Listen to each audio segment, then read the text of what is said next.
Kirzner on entrepreneurship. Israel Kirzner's book, Competition and Entrepreneurship, changed how people thought about the role of entrepreneurship in the process of wealth creation.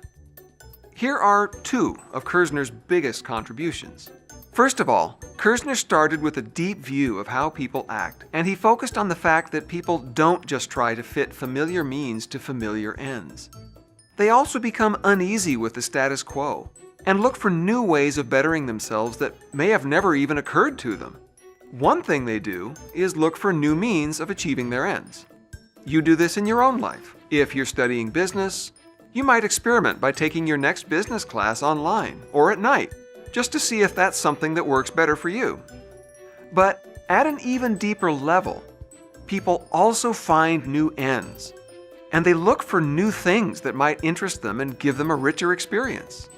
You might try taking a class in something like geology or philosophy or Greek mythology to give yourself the chance to discover something you're interested in but never even knew it. In other words, we don't just take our means and ends as fixed and try to figure out how to efficiently match the one to the other. We know that we don't know everything. And so at any given time, there are sure to be opportunities we're missing without even realizing it. So we try to stay alert to those opportunities. That alertness is what Kirzner called the entrepreneurial element in all our everyday lives. In that sense, we're all entrepreneurial. The trouble with alertness, though, is that it is costly. It costs something to find out what new opportunities there might be. It's risky to try them out, and then there's regret and loss when they don't work out. What Kirzner realized was that there is therefore value to be created for other people by specializing in alertness, bringing people the benefits of new discovery while relieving them of most of the cost and risk. And that, Kirzner thought, is the role of entrepreneurs in the market process. Really, entrepreneurship is just another example of the division of labor. Entrepreneurs specialize in the curious and risky task of trying to see what new profit opportunities might be waiting around the next corner. By identifying new goods, services, methods, and resources that people might value more than what it costs to discover them.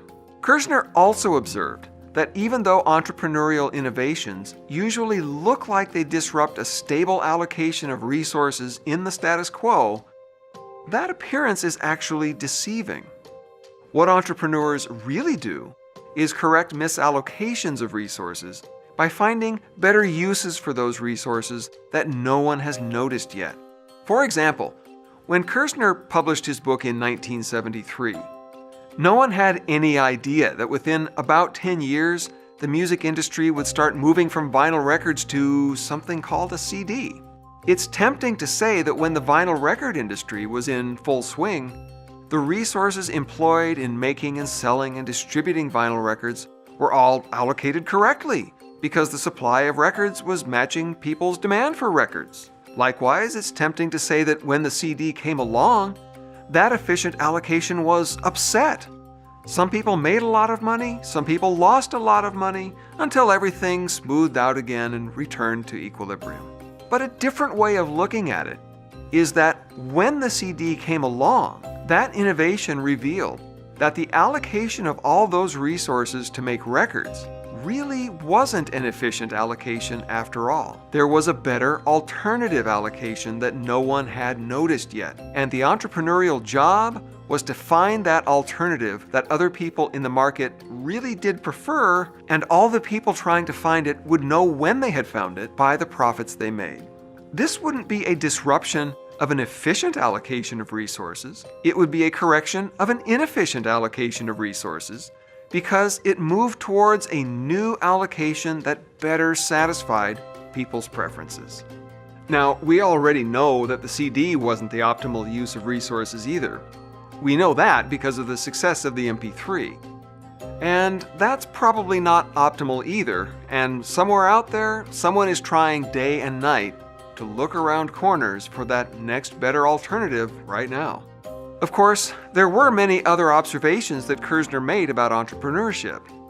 But even with just these two, Kirzner clarified the role of entrepreneurship in the market process as the job of correcting misallocations by specializing in the discovery of missed opportunities.